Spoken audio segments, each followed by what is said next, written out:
Singing का जुनून actual में बचपन से ही था, लेकिन उसको पर अभी लगे हैं, 2 साल हुए। जब मैं एमबीए में था तब मेरे फ्रेंड्स ने मुझे बहुत मोटिवेट किया, क्योंकि जनरली मैं सारे जो हमारे कॉलेज के होते थे, फेस्ट होते थे या जनरल लोकल लेवल पे जो हम करते थे, उसमें मैं गाने गाता था। तो उनको अच्छे लगे। उन्होंने मुझसे कई बार कहा कि किसी शो में जाओ, किसी नेशनल लेवल के कॉन्टेस्ट में आप हिस्सा लो। तो मैंने कहा ठीक है मैं करता हूँ, लेकिन उस समय भी तक भी मेरे को ऐसा नहीं लगा कि मुझे कुछ करना चाहिए। लेकिन हाँ, जब मैं अपने दोस्तों से मिला, अंकित, दिव्यांशु, जो इस समय म्यूज़िक डायरेक्शन भी कर रहे हैं, they are also in the struggling stage, उनके साथ मैंने मिलके ये अपने गानों को एक राह दी। ओके। जब ये राह दी गई तो सबसे पहले कॉम्प्लीमेंट क्या मिला था आपको कि आप भाई बड़े अच्छे सिंगर हो, अब बॉलीवुड में ट्राई करना चाहिए आपको?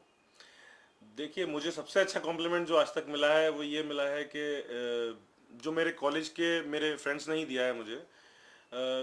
मेरे जो इंस्पिरेशन रहे हैं किशोर दा, उनका मुझे टैग मिला था जब मैं कॉलेज में था। तो मेरे लिए आज तक उससे बड़ा कॉम्प्लीमेंट कोई नहीं हो सकता, क्योंकि उनकी बराबरी करना मतलब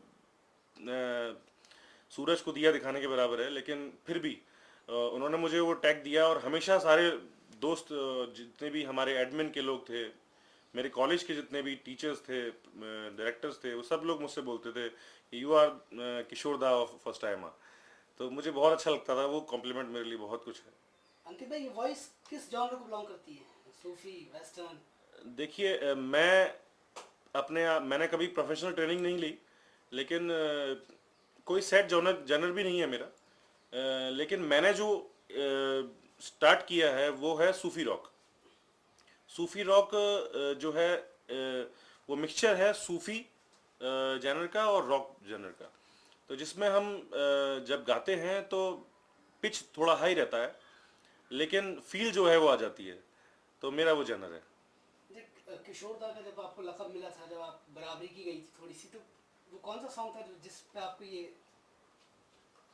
बहुत सारे ऐसे गाने हैं जब मैं अपने कॉलेज में गाता था, और जनरली हम लोग फ्री टाइम में जब कैंटीन में बैठते थे तो मेरे साथ मेरे दोस्त आके बैठ जाते थे। करीब 20-25 लोग हम लोग बैठते थे, और फिर जब मैं गाता था तो वो सब मस्त हो जाते थे। तो जनरली हम लोग जो गाते थे, उन गानों में से कुछ हैं, जैसे रिमझिम घिरे सावन, जो किशोर जी का बहुत बहुत बढ़िया गाना है। इसके अलावा मेरे मित्र जो मुझे बार बार कहते थे कि भाई ये सुनाओ मुझे, वो सुनाओ, वो है आते जाते खूबसूरत आवारा रास्तों पे। बहुत पसंद है, मुझे भी बहुत पसंद है वो गाना। दो लाइनें में। हम्म, आते जाते खूबसूरत आवारा सड़कों पे, कभी कभी इत्तेफाक से कितने अनजान लोग मिल जाते हैं, उनमें से कुछ लोग भूल जाते हैं, कुछ याद रह जाते हैं, उनमें से कुछ लोग भूल जाते हैं, कुछ याद रह जाते हैं। आपका बॉलीवुड का सफ़र स्टार्ट हो चुका है, और बहुत मुश्किल भी होता है क्योंकि बहुत एल्बम्स आते हैं और पता नहीं कब चले आते हैं, लेकिन कुछ एल्बम्स ऐसे होते हैं जो दिल को टच कर जाते हैं। कितना इत्तेफाक रखते हैं आप इस बात से? बिल्कुल इत्तेफाक रखता हूँ मैं इससे, क्योंकि बहुत सारे गाने आते हैं रोज़, बनते हैं। लेकिन कुछ एक ऐसे गाने होते हैं जो लोगों के दिल को छूते हैं, श्रोता जिनको पसंद करते हैं। और मुझे बहुत अच्छा लगता है जब मेरे को कोई सुनता है और मुझसे बोलता है कि मैं आपका फ़ैन हो गया। तो मुझे बहुत अच्छा लगता है, मैं उसको अब एक कॉम्प्लीमेंट की तरह से लेता हूँ। बहुत अच्छा लगता है मुझे। अंकित भाई, आगरा से लेकर मुंबई तक का सफ़र कैसा रहा? देखिए, आगरा बहुत बड़ा शहर नहीं है, लेकिन हाँ, दुनिया भर में जो है एक उसको एक इम्पोर्टेंस मिली हुई है, जस्ट बिकॉज ऑफ ताजमहल। और इतना खूबसूरत बना हुआ है ताजमहल, वो उसकी जो खूबसूरती है, मैं चाहता हूँ मेरी आवाज़ में आ जाए। मैं चाहता हूँ कि लोग जब सुने मेरी आवाज़ तो ये कहें कि हाँ, ये है जो ताजमहल को बिलोंग करता है। और अगर कोई बोले कि हाँ भाई आगरे में क्या चीज़ें फेमस हैं, तो मैं चाहता हूँ कि लोग कहें कि हाँ ताजमहल एक है फेमस, तो एक हो सकता है अंकित भी है। मैं चाहता हूँ ये सोचे लोग। ताजमहल की खूबसूरती को किस तरह से अपने लफ्जों में और अपनी वॉइस में उतारेंगे आप? कुछ इस तरह की तैयारी की है आपने? तैयारी मैं कभी जनरली कोई चीज़ तैयारी के साथ नहीं करता, ये चीज़ें हो जाती हैं। मैंने अपने जो गाने भी गाए हैं वो हमने जनरली शुरुआत की थी और अच्छे बने। लेकिन हाँ, जब हम लोग काम करते हैं उस वक्त हम लोग बहुत मेहनत करते हैं। ताजमहल की खूबसूरती को अगर हम देखेंगे तो ताजमहल की खूबसूरती यूं है कि शाहजहां ने उसको अपनी बेगम के लिए बनवाया था, मुमताज़ के लिए। तो वो जो एक प्यार था, वो जो एक सोलफुल जो एक उनका सोचना था कि मैं ये काम करूंगा, तो वो जो प्यार छलकता है वो मेरे गानों में आपको सुनाई देगा। वो भीगी सी यादों में भी आपको सुनाई देगा, और अभी जो नया मेरा गाना आ रहा है उसमें भी आपको ज़रूर सुनाई देगा। तो ये एल्बम का आगाज हुआ कैसे, कब, और ये बेदार सोच हुई कब? सोच हम लोगों ने भीगी सी यादें जब पहला सॉन्ग मैंने किया था, उसके बाद जब पर लग गए, तो उसके बाद हमने सोचा कि ऐसा गाना करते हैं जो लोगों को नाचने पे भी मजबूर करे, सोचने पे भी मजबूर करे, और एक बार सुने अगर तो वो 5 बार सुने, और ऐसे समय पे सुने जब उसके साथ कोई ना हो, ऐसे समय पे भी सुने जब उसके साथ उसका साथी हो। तो ये सब चीज़ें सोच के हमने ये गाना मेरे म्यूज़िक डायरेक्टर्स ने लिखा था और उन्होंने कंपोज किया, फिर मैंने गाया। उन्होंने मुझे इस लायक समझा कि मैं गा सकता हूँ, ये मेरे लिए बहुत बड़ी बात है। किस किस मूड के गाने होंगे और कितने कितने जॉनर को बिलोंग करेंगे वो सॉन्ग्स? देखिए, मैं अभी कोई भी फिक्स जॉनर में नहीं चाहता हूँ कि मैं रह कर रह जाऊँ। मैं चाहता हूँ मैं हर जॉनर में गाऊँ। रोमांटिक भी हो, सूफी रॉक भी हो, सूफी भी हो, और इसके अलावा जो जॉन जिसमें मैं कंफर्टेबल फील करता हूँ मैं चाहता हूँ कि वो मैं गा के दिखाऊँ।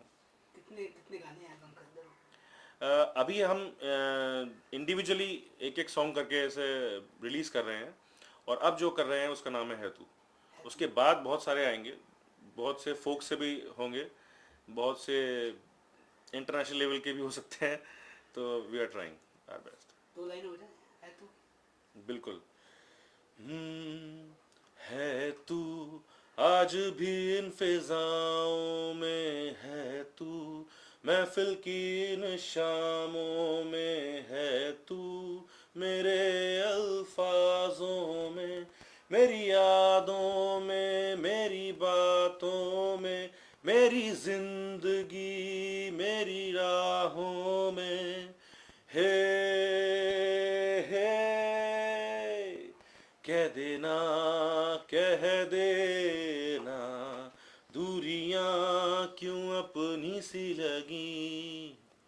ये है गाना। अंकित भाई, आप सुनने में आपका प्रोडक्शन हाउस भी है, वो उसके बारे में थोड़ा सा बताइए, किस तरह का प्रोडक्शन है, क्या है? जी हाँ, हम लोग ये जो सॉन्ग्स कर रहे हैं वो मेरा खुद का प्रोडक्शन हाउस है, जिसका नाम है दाऊजी फिल्म्स एंड एंटरटेनमेंट।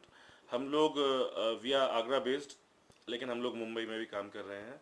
अभी हम लोग इसमें म्यूज़िक वीडियोस कर रहे हैं, लेकिन आने वाले समय में हम लोग एक टेली फिल्म भी इसमें करेंगे, जो रियलिटिक सिनेमा से काफ़ी हद तक इंस्पायर्ड होगी। तो दीज आर द प्लान्स अभी तक। ओके अंकित भाई, बॉलीवुड में आपका भाई कितना पावर खींचता है आपको? आपने रोली अंकित भाई, बॉलीवुड में एज ए सिंगर अगर आपको कहूँ तो आप, अंकित भाई ये बताइए, बॉलीवुड में किसी ना किसी सिंगर को कोई ना कोई आइडियल तो होता है, आपका कौन है? मेरे आइडियल किशोर दा ही हैं, और किशोर दा के बारे में कुछ भी कहना तो मतलब शब्द काफ़ी नहीं है। हाँ, अभी जिनको मैं समझता हूँ कि हाँ बहुत अच्छे सिंगर हैं मेरी नज़र में, वैसे तो सभी अच्छे हैं, लेकिन मैं जिनको फॉलो करता हूँ वो है अरिजीत सिंह। बहुत अच्छा लगेगा कभी उनके संग काम करने का मौका मिलेगा तो। ओके, सुफियाना अंदाज की भी आपकी आवाज़ है, तो पर्सनली किस तरह के गाने पसंद करते हैं आप? मैं बहुत ही रोमांटिक गाने जो ज़्यादा रोमांटिक होते हैं मुझे बहुत पसंद हैं वो गाने सारे, और मैं कोशिश भी करता हूँ कि मेरे गानों में एक एहसास ज़रूर हो, क्योंकि जब गानों में से एहसास निकाल दिया जाता है तो वो सिर्फ नाचने के काम आते हैं। तो म्यूज़िक के हिसाब से अगर मैं देखूँ